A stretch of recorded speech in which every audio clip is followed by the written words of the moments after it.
So basically, this is what we have done in the last class. આપણે derivation of average value of current જોયું હતું, જ્યાં આગળ આપણે સમજ્યા હતા કે ભાઈ આ ડેરિવેશન આખું કેવી રીતે આવે છે, અને કોઈ એક પર્ટિક્યુલર સાઇનુસોઇડલ વેવફોર્મ હોય તો સાઇનુસોઇડલ વેવફોર્મ માટે આપણે એની એવરેજ વેલ્યુને કેવી રીતે ફિગર આઉટ કરી શકીએ છીએ, એ આપણે લાસ્ટ ક્લાસમાં જોયું હતું. બરાબર છે. નેક્સ્ટ આપણે આરએમએસ વેલ્યુ પણ જોયું હતું કે આરએમએસ વેલ્યુ કેવી રીતે લઈ શકાય. તો કે ભાઈ કોઈ પણ પર્ટિક્યુલર જો આપણે વાત કરીએ એક સાઇનુસોઇડલ વેવફોર્મ માટેની, તો for a sinusoidal waveform we can state somewhat like this, the RMS value that will be equivalent to the maximum value divided by root 2. આપણે સમજ્યા હતા. બરાબર કે RMS is nothing but equals to maximum value divided by under root of 2. This is true. આ સાચું છે for what? જ્યારે તમારું વેવફોર્મ સાઇનુસોઇડલ હોય ત્યારે. બરાબર છે. સાઇન વેવ હોય તો એ પર્ટિક્યુલર કન્ડિશન માટે આ વેલ્યુ રાઈટ છે તમારી. બરાબર. Then derivation આપણે skip કર્યું હતું, but we have understood these two factors, the form factor and the peak factor. The form factor that is equivalent to કે ભાઈ RMS value divided by your average value. બરાબર, જેની value આપણે જો ગણતરી કરીએ તો 1.11 મળે. બરાબર છે. અને પીક ફેક્ટર તો કે ભાઈ એના માટે જે વેલ્યુ છે એની તે થશે તમારી maximum value divide by average value.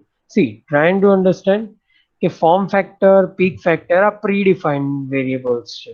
બરાબર છે. એની વેલ્યુઝ આપણે ચેન્જ નથી કરી શકવાના. એટલે હંમેશા યાદ જ રાખી લેવાનું કે ફોર્મ ફેક્ટર હોય તમારું તો એની વેલ્યુ થાય that is equals to RMS divide by average, અને પીક ફેક્ટર હોય તમારું તો એની વેલ્યુ થાય તમારી maximum value divide by your average value. બરાબર છે. જો સાઇનુસોઇડલ વેવફોર્મ હોય તો આની વેલ્યુ 1.11 અને આની વેલ્યુ થાય 1.414. આ ક્લિયર થિંગ્સ છે. આ રીતે જ આને યાદ રાખી લેવાની. બરાબર છે.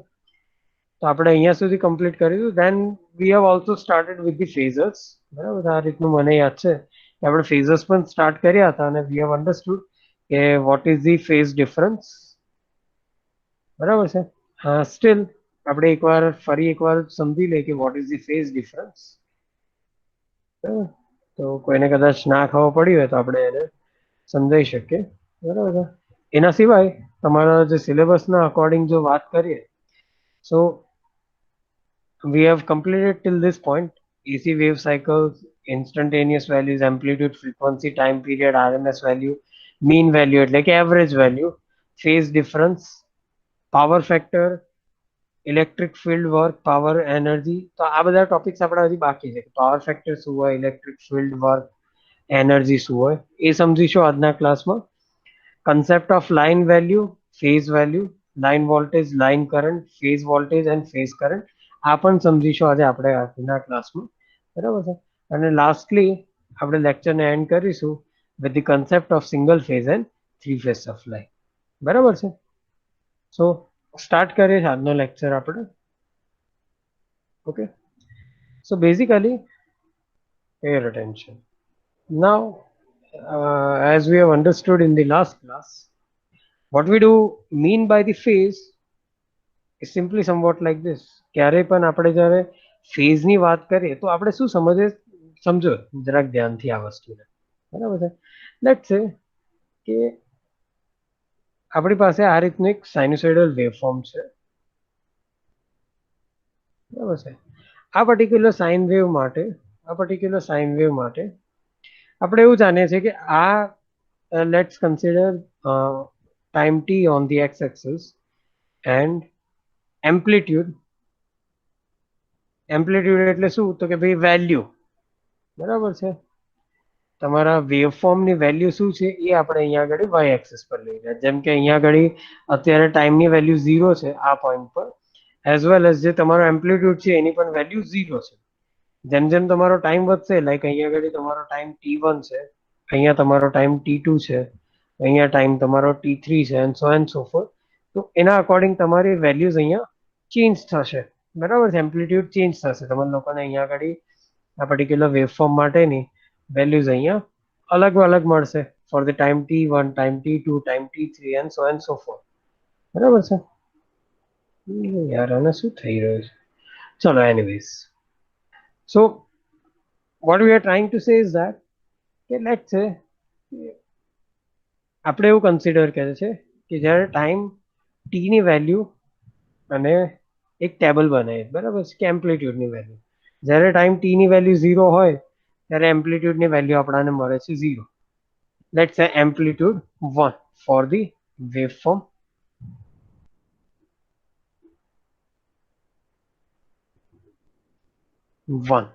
વેવફોર્મ 1 માટે જ્યારે ટાઈમ t ની વેલ્યુ 0 છે ત્યારે એમ્પ્લિટ્યુડની વેલ્યુ 0 છે. ટાઈમ t ની વેલ્યુ 1 થાય છે ત્યારે લેટ્સ સે કે એમ્પ્લિટ્યુડની વેલ્યુ તમારી 5 થાય છે. ટાઈમ t ની વેલ્યુ 2 થાય છે ત્યારે એમ્પ્લિટ્યુડની વેલ્યુ તમારી 10 થાય છે. બરાબર. ટાઈમ t ની વેલ્યુ જ્યારે 3 થાય છે ત્યારે એમ્પ્લિટ્યુડની વેલ્યુ લેટ્સ સે કે 15 થાય. ટાઈમ t ની value 4, at that time let's say કે એમ્પ્લિટ્યુડની વેલ્યુ તમારી અગેન 10 થઈ. 5 માટે તમને અગેન 5 મળે છે અહીંયા. 6 માટે તમને અગેન મળે છે 0. બરાબર છે. લેટ્સ સે કે આની વેલ્યુ તમને મળે છે 0. બરાબર. લેટ્સ સે time t is equals two 7 માટે આપણાને અહીંયા આગળ વેલ્યુ મળે છે જેમ કે -5, 8 માટે -10, 9 માટે -15, then again 10 માટે -10, and so and so forth. એટલે according to this particular values, what we can understand simply કે વેવફોર્મ તમારો કંઈક આવો બનશે.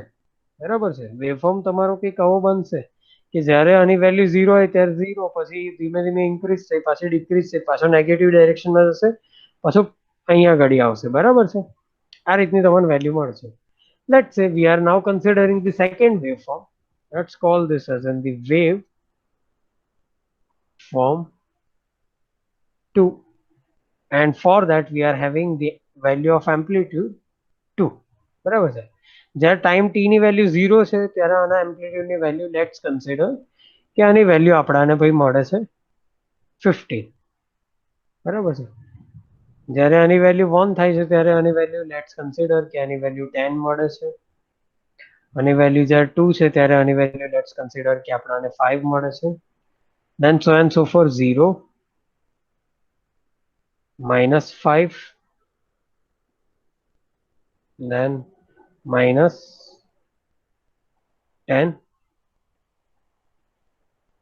બરાબર છે, -15,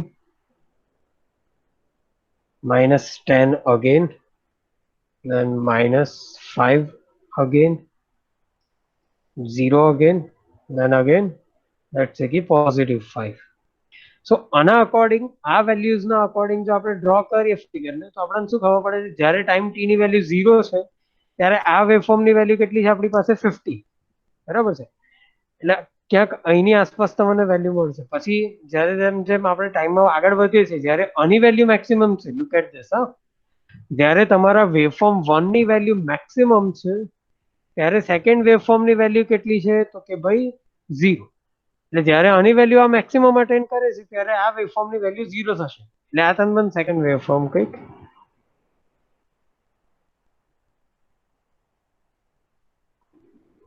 આ રીતનું કંઈક જોવા મળશે. ખ્યાલ આવે છે? બરાબર. આ પર્ટિક્યુલર વેવફોર્મ્સ જે બે આવ્યા અહીંયા આપણી પાસે, these two waveforms are nothing but in the phase difference. ખ્યાલ આવે છે? ફેઝ ડિફરન્સ એટલે શું તો કે ભાઈ બંને વેવફોર્મ્સની વચ્ચે ટાઈમમાં થોડોક ફરક છે.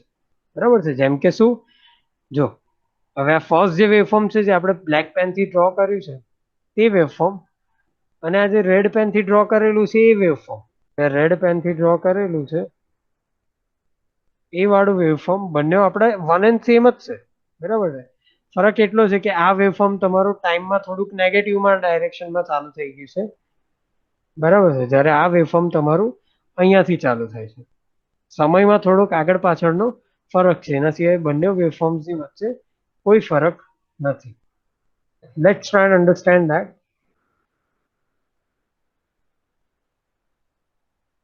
ફેઝ ડિફરન્સનો મિનિંગ શું થાય છે? What is the phase difference? So simply phase difference means that when you have more than one waveform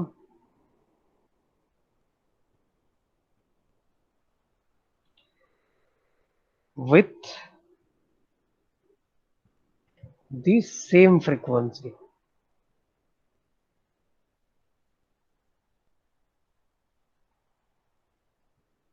બરાબર, ખ્યાલ આવે છે?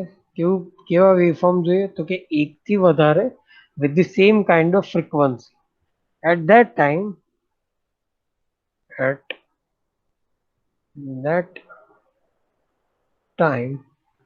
the difference in between the two waveforms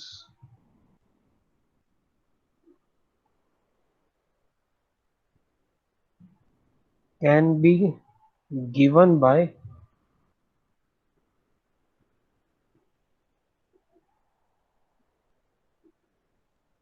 phase difference.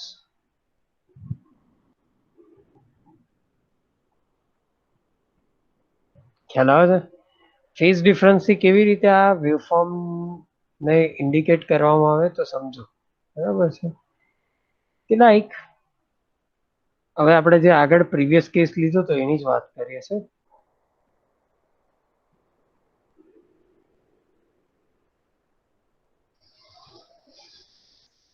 First waveform આપણું કંઈક આ રીતનું હતું, બરાબર છે. જ્યારે સેકન્ડ વેવફોર્મ આપણું સી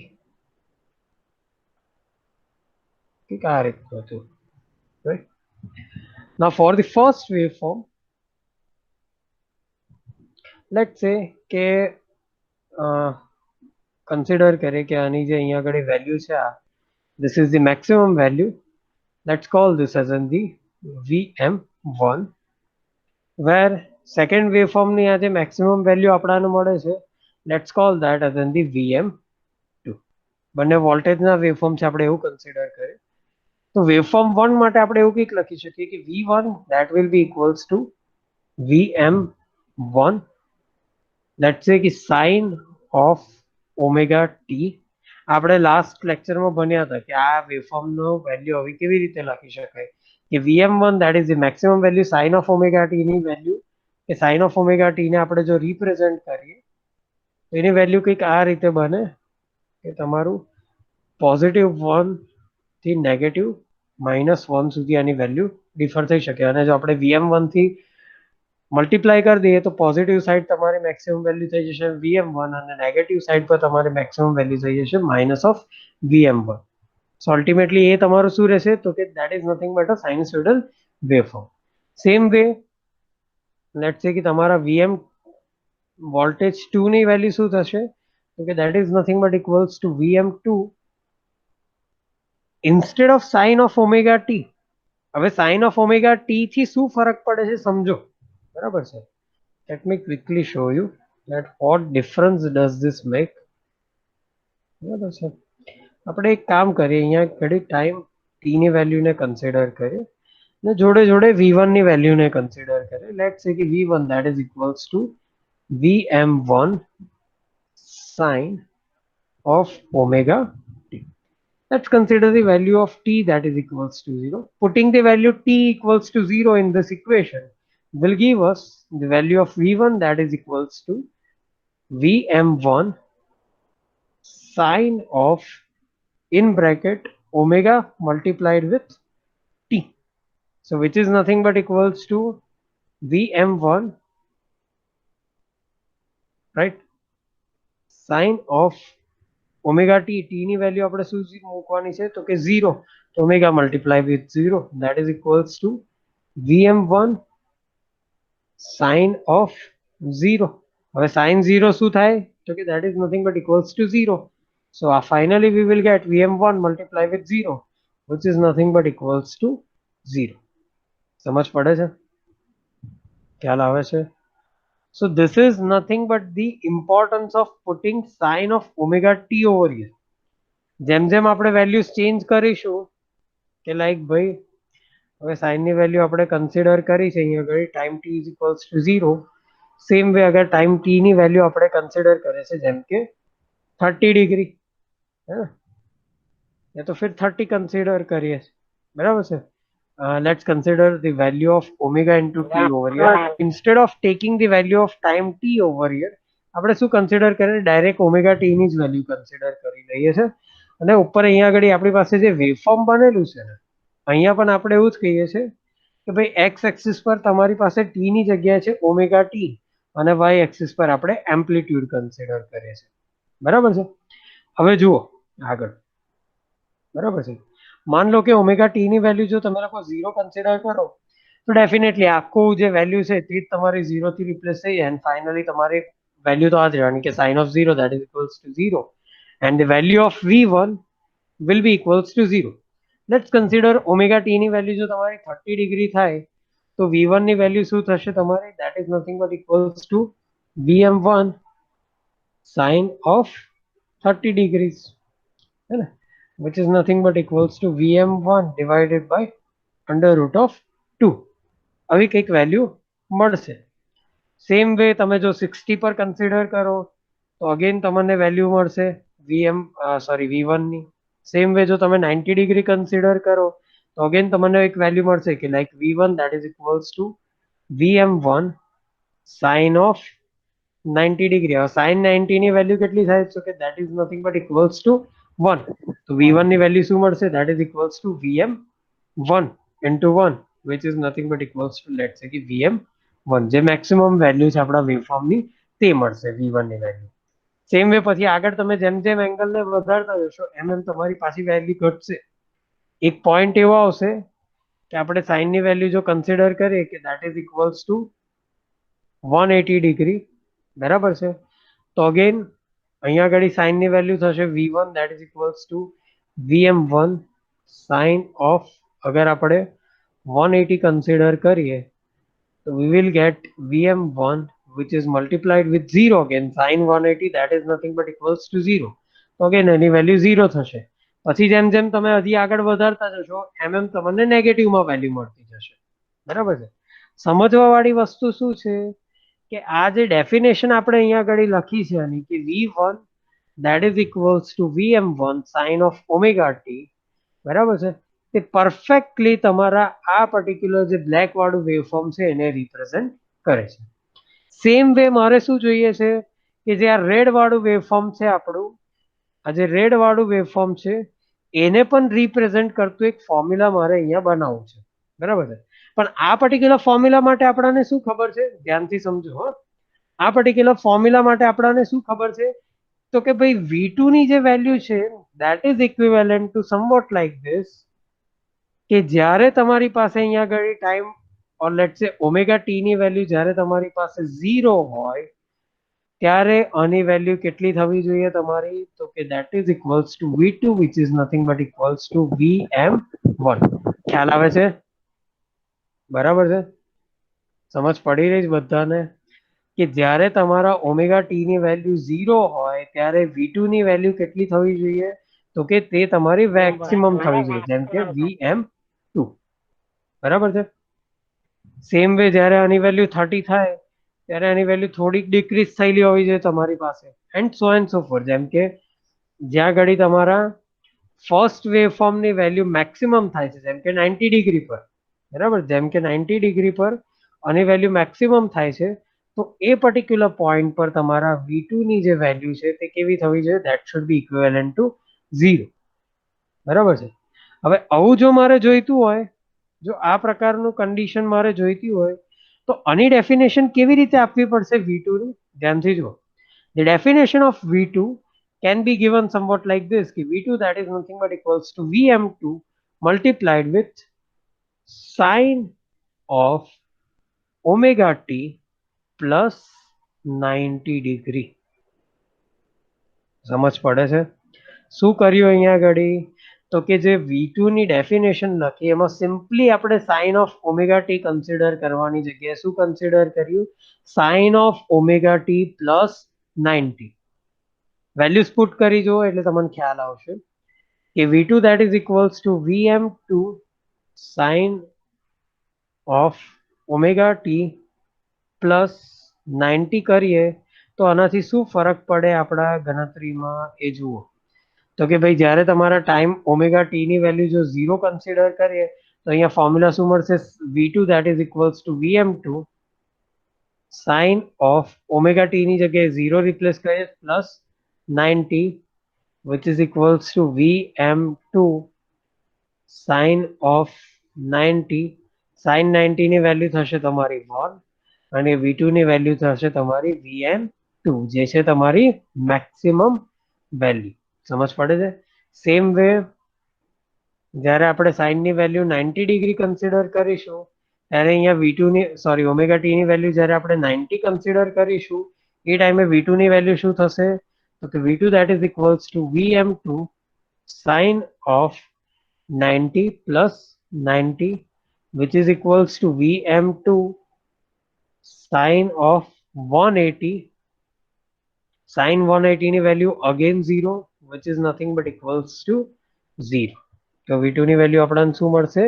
તો કે ભાઈ that is equals to 0. ખ્યાલ આવે છે બધાને? So this is how we can say કે ભાઈ અહીંયા આગળ જે આપણી પાસે બંને વેવફોર્મ્સ છે તે કેવા છે? એકબીજાથી ડિસ્પ્લેસ છે. અને કેટલા ડિગ્રીથી ડિસ્પ્લેસ છે? તો કે ભાઈ 90 ડિગ્રીથી. ખ્યાલ આવે છે? ફરીથી એકવાર વેવફોર્મ આપણે નીચે અહીંયા ડ્રો કરીશું ને સમજીએ કે ફેઝ ડિફરન્સ કેવી રીતે અપાય. તો કે ભાઈ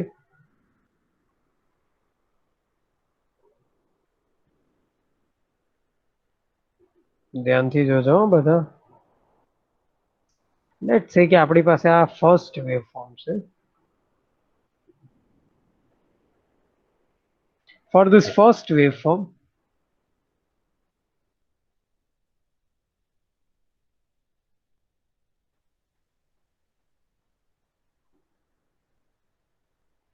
let's say કે આપણી પાસે બે વેવફોર્મ ફર્સ્ટ વેવફોર્મ છે. તો કે ભાઈ for first waveform we have consider કે અહીંયા આગળ તમારા ઓમેગા ટી ની વેલ્યુ લેટ્સ સે કે 0 છે. આ પર્ટિક્યુલર પોઈન્ટ જ્યાં આની વેલ્યુ મેક્સિમમ અટેન થાય છે ત્યાં ઓમેગા ટી ની વેલ્યુ છે જેમ કે 90 ડિગ્રી. અહીંયા પાછું જ્યારે 0 થાય છે ત્યાં છે તમારા ઓમેગા ટી ની વેલ્યુ જેમ કે 180 ડિગ્રી. જે નેગેટિવ મેક્સિમમ થાય છે ત્યાં ઓમેગા ટી ની વેલ્યુ આપણે કન્સિડર કરીએ છીએ 270 ડિગ્રી.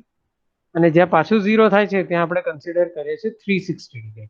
ડેફિનેટલી આ વેવફોર્મ તમારું આવી જ રીતે આગળ ને આગળ પાછું રિપીટ થયા જ કરશે. બરાબર છે? Again and again. સેકન્ડ જે વેવફોર્મ છે તો એના માટે શું થાય છે જુઓ. બરાબર છે? આપણું સેકન્ડ વેવફોર્મ આપણાને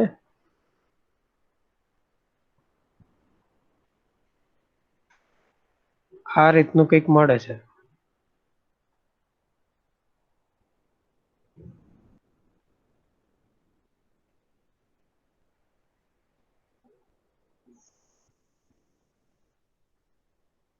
રાઈટ. નો સમજવા જેવી વસ્તુ શું છે અહીંયા આગળ? પેયર અટેન્શન ઇઝ ધેટ સમજવા જેવી વસ્તુ શું છે અહીંયા આગળ કે જો હું આ ટાઈમલાઈનને પાછળ એટલે કે બેકવર્ડ ડિરેક્શનમાં નેગેટિવ ડિરેક્શનમાં જો અહીંયા એક્સટેન્ડ કરાવું છું આ ટાઈમલાઈનને તો એવા કન્ડિશનમાં લેટ્સ સે કે વેવફોર્મ્સને પણ પાછળની ડાયરેક્શનમાં આપણે એક્સટેન્ડ કરાવીએ છીએ. તો આ જે વેવફોર્મ છે બ્લેક વાળું તે કંઈક આપણાને આ રીતનું મળશે. બરાબર છે? અને જે રેડ વાળું વેવફોર્મ છે તે આપણાને કંઈક આ રીતનું જોવા મળશે. ખ્યાલ આવે છે? સમજ પડે જ બધાને? હવે જો અહીંયા ઘડી 0 હોય, અહીંયા ઘડી 90 હોય, તો સેમ વે અહીંયા ઘડી આપણાને શું મળશે? This is nothing but equals to minus of 90. Then again અહીંયા ઘડી ક્યાંક આપણાને માઇનસ ઓફ 180 જોવા મળશે. બરાબર છે? નેગેટિવ ડાયરેક્શનમાં. ખ્યાલ આવે છે? બરાબર. નાઉ pay attention. What we can understand is that let's call this as in the waveform 2 and let's call this as in the waveform 1. Let's make it more simple, somewhat like this. कि for waveform 1, for let's say कि waveform 1, we are having the value that is equals to Vm sine of omega t. Maximum value consider કરી છે આપણે Vm. Where for the second waveform V2, we are considering the value again maximum value આપણે Vm જ consider કરીએ છીએ અને sin of omega t plus 90 degree. ખ્યાલ આવે છે? શું ડિફરન્સ પડ્યો બંને વેવફોર્મ વચ્ચે? બંને વેવફોર્મ તમારા એક સમાન જ છે, ખાલી થોડાક આગળ પાછળ થયેલા છે. ખ્યાલ આવે છે? પહેલું વાળું જે વેવફોર્મ છે અહીંયા આગળ તે આપણું 0 ડિગ્રી પર 0 થાય છે, એટલે કે 0 ડિગ્રીથી સ્ટાર્ટ થાય છે. બરાબર છે? 0 ડિગ્રીથી આની પોઝિટિવ સાયકલ સ્ટાર્ટ થઈ, પછી નેગેટિવ સાયકલ થઈ અને 360 ડિગ્રી પર પતે છે. સમજ પડે છે? જ્યારે ફોર ધી વેવફોર્મ 2 તમારું -90 ડિગ્રીથી સ્ટાર્ટ થાય છે અને 270 ડિગ્રી પર અહીંયા જઈને કમ્પ્લીટ થાય છે. ખ્યાલ આવે છે? What is the difference in between these two waveforms is simply that કે વેવફોર્મ 2 તમારો થોડોક સમયમાં પહેલા ચાલુ થાય છે અને પહેલા પતી જાય છે, જ્યારે વેવફોર્મ 1 તમારો સમયમાં થોડોક પાછળથી ચાલુ થયો અને પાછળથી પતે છે. આ માત્ર આટલો જ ડિફરન્સ છે આ બંને વેવફોર્મ્સ વચ્ચે, બાકી કોઈ ડિફરન્સ નથી. અને આ જે ડિફરન્સ પડે છે તે કેટલા ડિગ્રીનો ડિફરન્સ છે અહીંયા આગળ? So that is nothing but the difference of the 90 degree. ખ્યાલ આવે છે? કેટલાનો ડિફરન્સ પડ્યો બે વેવફોર્મ્સ વચ્ચે? So that is nothing but the difference of the only 90 degree. કે પહેલો વાળો વેવફોર્મ તમારો 0 ડિગ્રી પર ચાલુ થયો, જ્યારે બીજો વાળો વેવફોર્મ તમારો -90 ડિગ્રી પરથી સ્ટાર્ટ થયો. તો બે વચ્ચેનો ડિફરન્સ કેટલો? તમારો માઇનસ ઓર લેટ્સ સે કે 90 ડિગ્રી જેટલો. So what we can say, this two waveforms we can write down somewhat like this. આપણે શું કહી શકીએ છીએ? આપણે ઓકે લખી શકીએ છીએ કે ભાઈ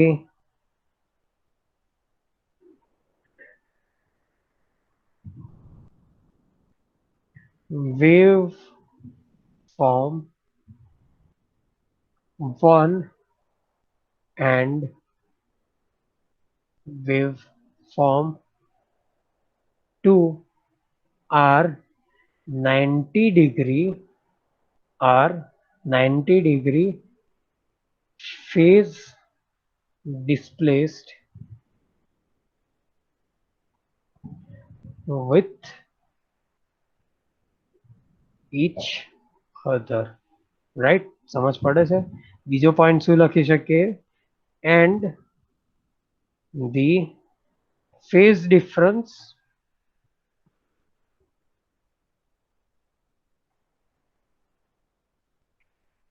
in between them is 90 degree. ખ્યાલ આવ્યો? બંને વેવફોર્મ વચ્ચેનો તમારો ફેઝ ડિફરન્સ કેટલો થશે? 90 degree. So this is one of the example. બરાબર છે? આવા કઈ કેટલાય તમે એક્ઝામ્પલ કન્સિડર કરી શકો. જેમ કે શું? Let's draw a new figure. બરાબર છે? એક નવી ફિગર ડ્રો કરું છું.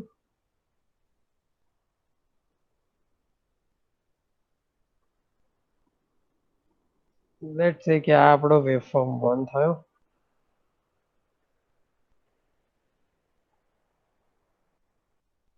સેકન્ડ વેવફોર્મ હું કંઈક આ રીતે ડ્રો કરું છું.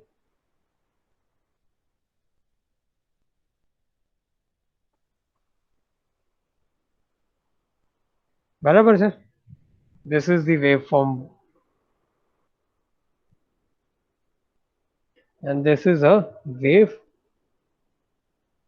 1. So how we can write down the formula? That is equals to, like V1 is equals to Vm, let's say the sine of omega t, and V2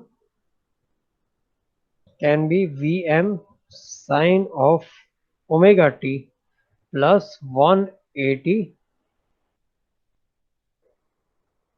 plus 180 degrees. કેટલું displacement આવ્યું બંને વચ્ચે? Phase difference કેટલો 180. લખી શકાય? Very good. કેટલો થાય તમારો? That is nothing but equals to 180. ખ્યાલ આવે છે? Same way we can have. Sir હું આ જ કહેતો હતો. हाँ, क्या बोल रहे हो? सर मैं यही कह रहा था कि मतलब ओमेगा टी प्लस थीटा कब लेते हैं वही बोलना था. हाँ बस यही, मतलब ओमेगा टी प्लस अगर आप थीटा लिखते हो, देखो है ना, જનરલ લીખતે इसको થોડું અને જનરલ કરી દઈએ.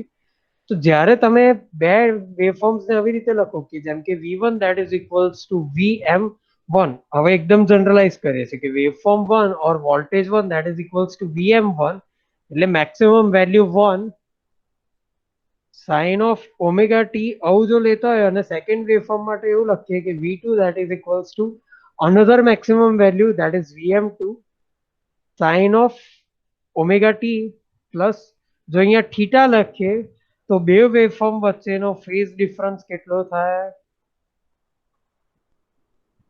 that is equals to theta degree. ખ્યાલ આવ્યો? હવે જરૂરી નથી અહીંયા આગળ હંમેશા પ્લસ હોય, હા, આ પણ એક સમજવા જેવી વસ્તુ છે. ઇટ્સ નોટ નેસેસરી કે ઓલવેઝ અહીંયા પ્લસ જ હોય. હોઈ શકે કે કોઈ વાર તમારું માઇનસમાં પણ રિપ્રેઝન્ટેશન હોય. માઇનસમાં રિપ્રેઝન્ટેશન ક્યારે જાય? ત્યારે તમારું કંઈક વેવફોર્મ તમારો કંઈક આ રીતનો હોય. લેટ્સ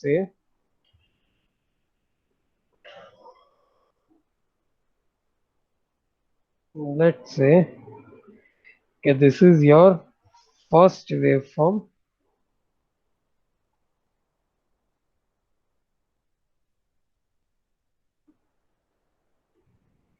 and second waveform તમારો અહીંયા આગળ પોઝિટિવ થવાની જગ્યાએ આવું કંઈક છે, બરાબર છે? સમજ પડે છે? તમારો સેકન્ડ વેવફોર્મ કંઈક આ રીતનું છે. તો આવી કન્ડિશનમાં શું થાય છે? તો કે ભાઈ તમારો વેવ 1 પહેલા સ્ટાર્ટ થઈ ગયો, પણ વેવ 2 તમારો ટાઈમમાં પછી સ્ટાર્ટ થાય છે. ખ્યાલ આવે છે?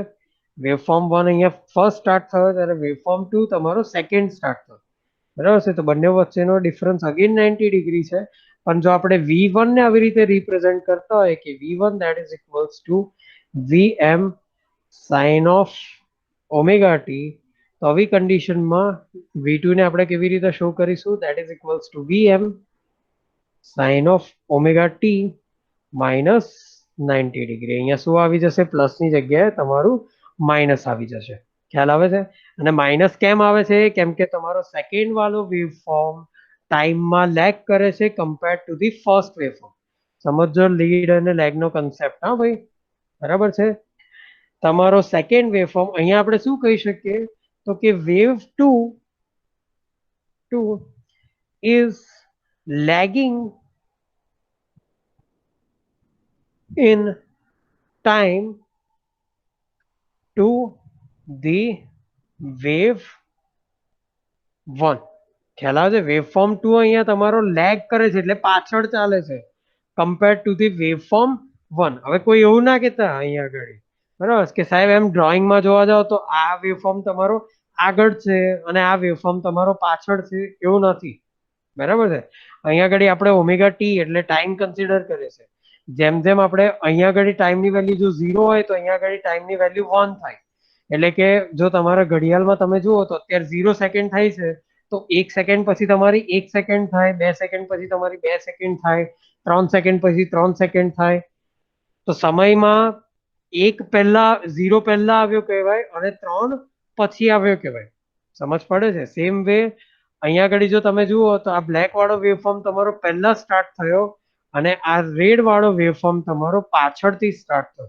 એટલે શું કહી શકીએ? This is the lagging waveform and this is the leading waveform. ખ્યાલ આવે છે? જે ટાઈમમાં આગળ ચાલે વેવફોર્મ એ તમારો લીડિંગ વેવફોર્મ હોય અને જે ટાઈમમાં તમારો પાછળ ચાલે એ વેવફોર્મને તમારો લેગિંગ વેવફોર્મ કહેવાય. બરાબર છે. સેમ વે જો આપણે ઉપરની ફિગર્સને જોઈએ, બરાબર છે, જેમ કે આ વેવ ફિગરને જોઈએ તો આમાં તમારો વેવફોર્મ 1 લેગમાં છે, જ્યારે વેવફોર્મ 2 તમારો કેવો છે, લીડમાં છે. સો બેઝિકલી અચ્છા ચલો નેક્સ્ટ ટોપિક સમજે, that is a power factor.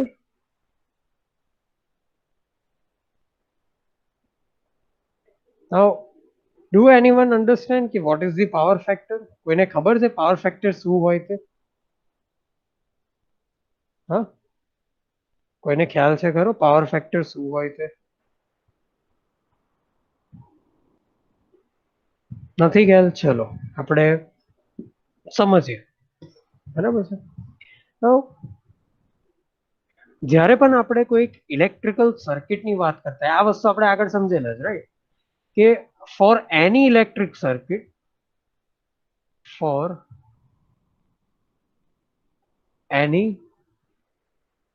Electric circuit basic element શું હોય એના? તો કે બેઝિક એલિમેન્ટ્સ આર, ફર્સ્ટ થાય તમારો that is resistance, second થાય તમારો that is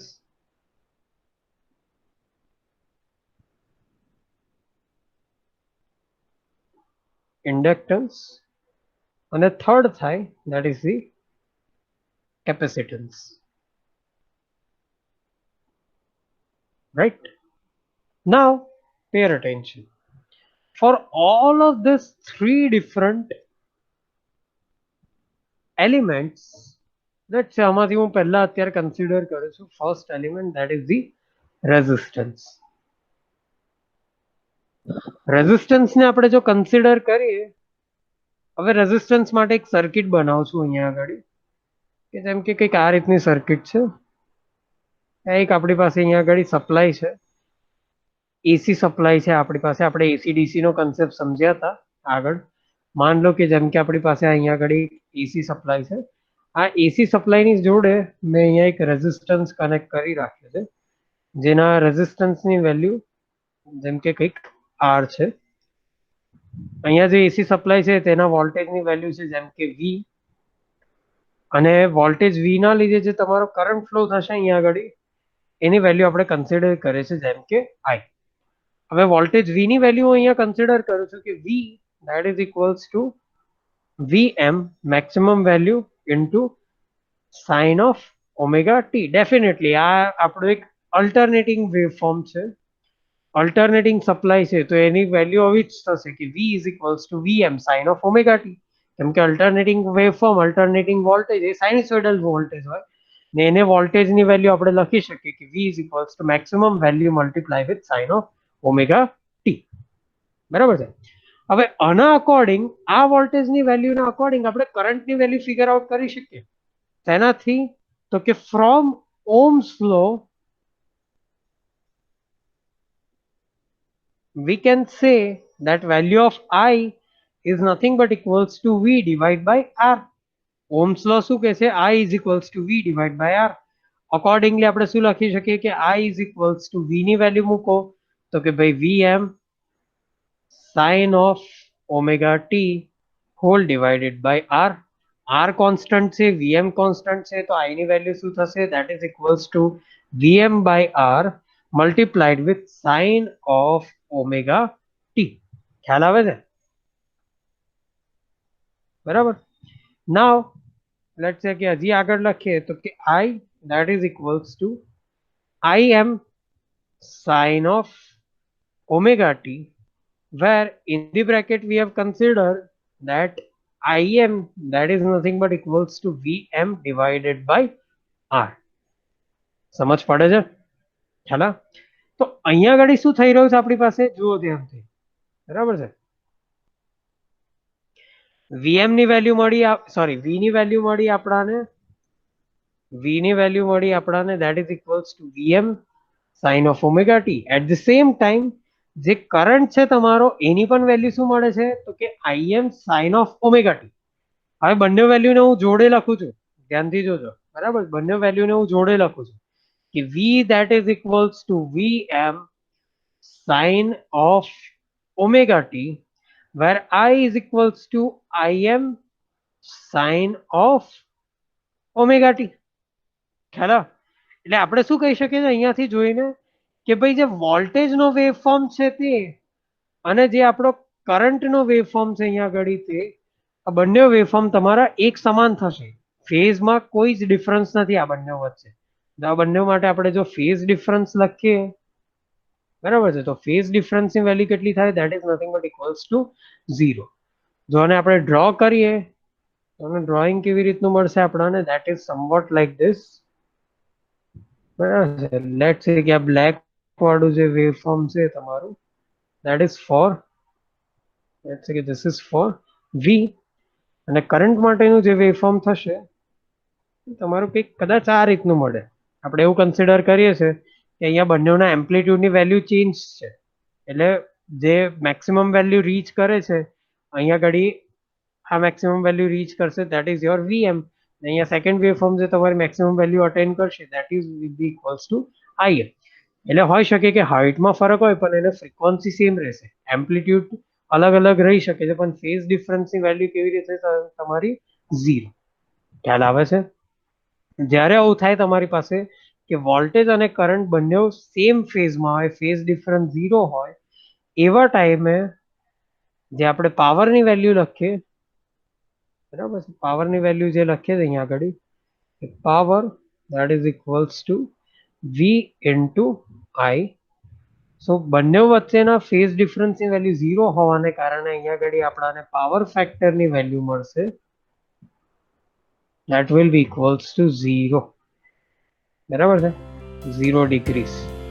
અને આપણે થોડુંક વધારે ડિટેલમાં સમજીશું નેક્સ્ટ ક્લાસમાં. અત્યારે આપણે આજનો લેક્ચર અહીંયા આગળ એન્ડ કરીશું. કોઈને કોઈ ડાઉટ?